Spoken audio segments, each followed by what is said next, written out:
relatively deep key. Nice plug though.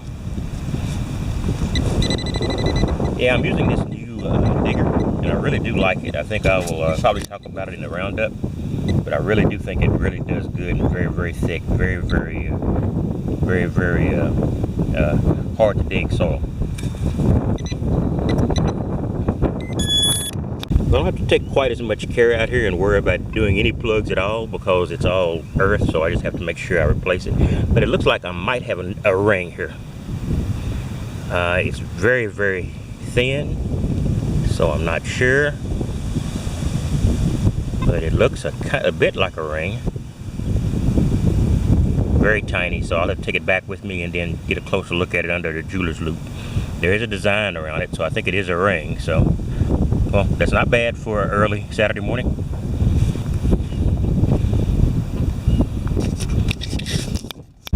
Well, this digger again, just in case you didn't know, it's called a deep digger.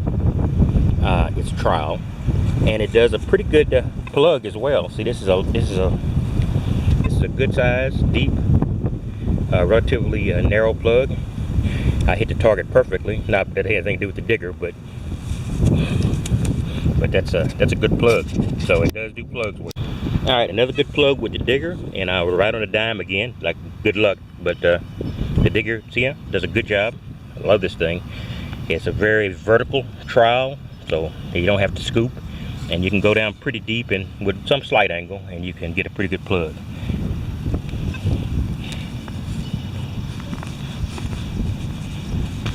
See, that's not a bad plug, especially in Texas where the dirt is very crumbly. Well, I'm out here with the compadre for a change. I decided to tech down, and I appear to have a pretty good signal I hadn't found with the other machines.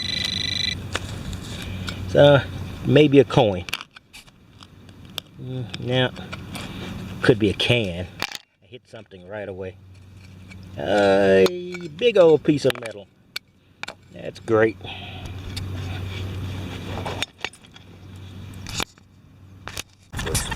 Well, there is a detector assisted surface find, and that's a dime. That's cool. There we go. We got a dime here. But my plug fell apart, so let's see if I can put this back together again. There we go. It's a pretty shallow dime. Not a great day today, but you know, you have those, you have good. This is Texas Tiger Digs, and this is a quick roundup that combines my Friday hunt and my Saturday hunt.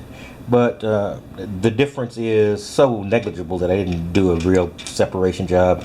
I think my Friday hunt was a dime, a penny, and a couple of and these things. So this was my Friday hunt. So you know, I always separate them, so that I'll give you a intellectual separation there.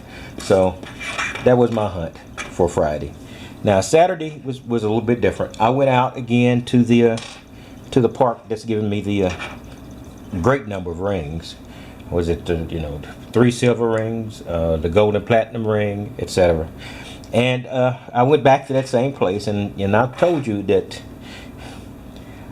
no matter how much we want to deny it, so much of the rings and things we're looking for is where the people are, of course.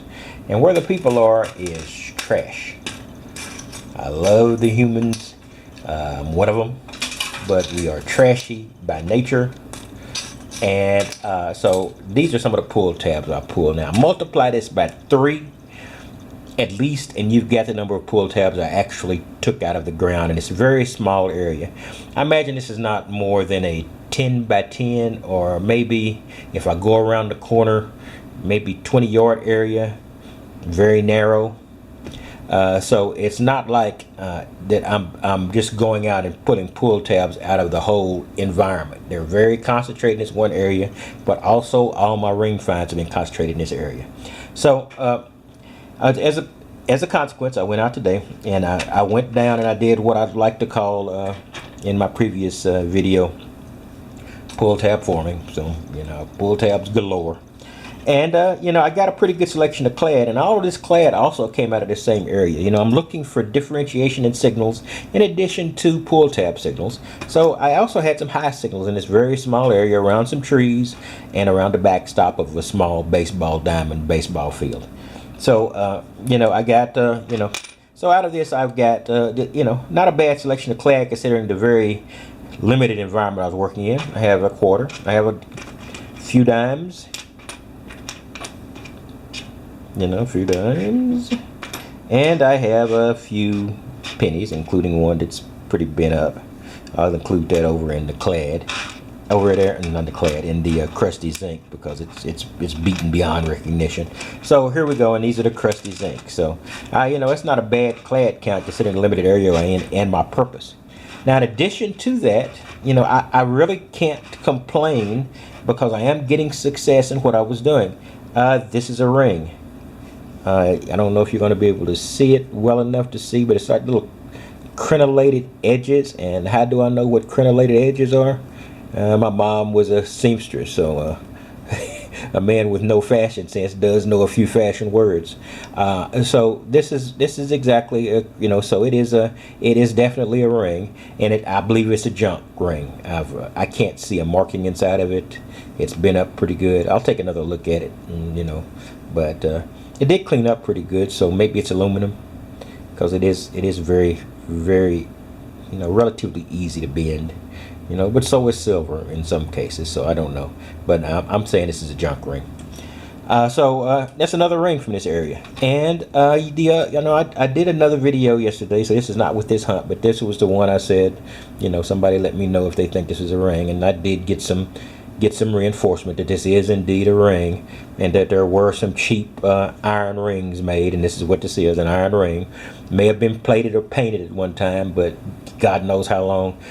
Some of these pull tabs are circa 70s, 80s, so this thing could have been under the ground for 30 years or more in this very what baseball diamond soil is like, at yellow clay. And I don't know how acidic or destructive it is, but I believe that this thing might have had a coating that's been wiped out, so I'm going to consider that a ring.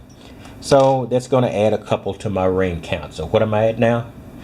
19 rings. Of course, these don't fall any in. These are not silver, they're not gold, so they don't change those counts, but they do change my overall count of rings.